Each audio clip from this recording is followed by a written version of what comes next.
Hi everyone, the project I decided to do this week to accompany my 4 Remember Me statements was related to urban transportation optimization.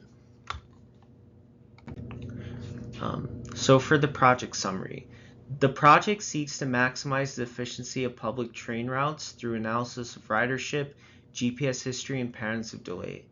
This project provides route efficiency reports and schedule suggestions to reduce delays and more effectively match supply to rider demand. Now, why does this matter?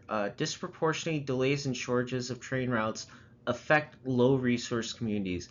Using data for route optimization can enhance fairness, reduce rideshare frustration, and enable cities like Chicago, which I currently reside in, to utilize their resources more efficiently. Now for the data used, we looked at train GPS tracking data, ridership counts by stop and time, traffic and delay incident records, and demographic overlays. Now for my actionable output, I wanted to look how route level efficiency metrics and stop level suggestions can help facilitate city agencies like the CTA to modify routes, reschedule buses, and target high demand areas for investment. Now let's move on to my week 1 Remember Me statement, which is related to problem formulation.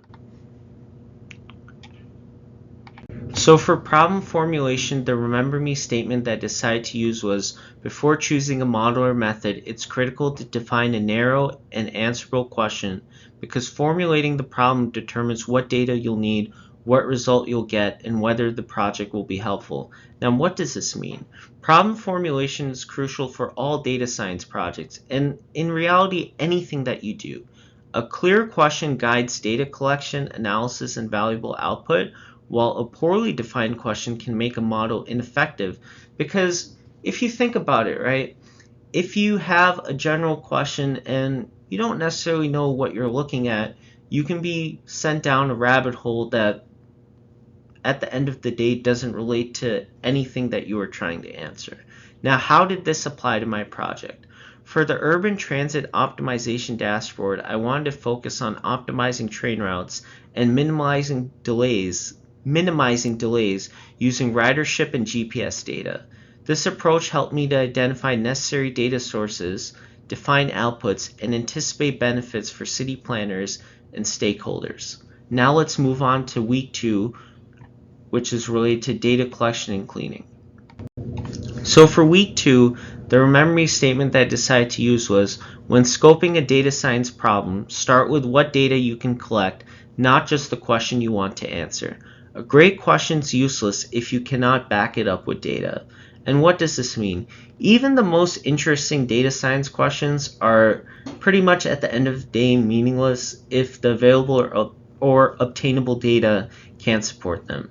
Before diving into modeling or analysis, it's crucial to determine if the data you require exists. If you have access for it and if it can be tidied up for use, then that's great. But honestly, if you don't stay within the realistic boundaries of available data, then there's a lot of wasted effort. So that's why it's very important to stay within those boundaries to minimize the wasted effort and enhance the validity of your project. Now, how did this apply to my project that I'm currently doing? I wanted to consider what types of data would be necessary and whether they could be feasibly gathered and cleaned.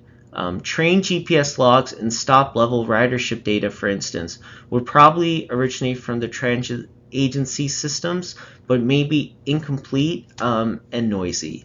GPS data, for instance, would arrive in irregular time intervals, which would then have to be time windowed and smoothed out before it could be useful, while ridership counters can also fail, which would give incorrect counts and which then will relate to incorrect peaks and times of use. By anticipating these problems, which I'm currently trying to do in the project planning process, I could outline data cleaning strategies such as timestamp matching and outlier detection, which then would be essential to build a sound and reliable model. Now let's move on to week 3, which is related to data analysis and modeling. Apologies.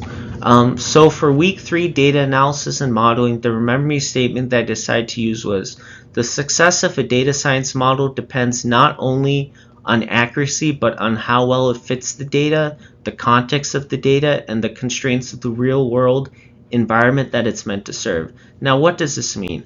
A highly accurate model is not necessarily a good model. To provide actual value, a model needs to be built within the particular constant constraints and objectives of its prospective users in mind. Now, how did this apply to my project? The objective of this urban transit optimization dashboard is not necessarily to create the most precise delay prediction model, but to also assist the transportation planners in making informed and actionable decisions. That's why this dashboard will focus on measures such as reduced passenger wait times and better service for underserved areas to ensure statistical validity and practical usability. These choices would basically guarantee, in theory, decreased waiting time for passengers and increased service coverage for historically underserved populations, and also, as I discussed earlier, areas experiencing a population boom. Now let's move on to week 4, presenting and integrating into action. Now for this week, my memory statement was, a data science model only creates value if its results can be understood, trusted, and acted upon by the people it's meant to help. Now, what does this mean? A model's value comes from its ability to drive meaningful action by being interpretable, relevant to stakeholders, and providing clear calls to action. Apologies. Now, how did this apply to my project? I basically wanted to create an optimization dashboard that would provide efficiency scores and actionable insights for transit planners like the CTA in Chicago to improve service by identifying routes to modify for reduced delays and enhance service at high ridership stops, while also creating new stops for areas experiencing a population boom. Now, this is the end of my project, and I hope everyone enjoyed. Thank you.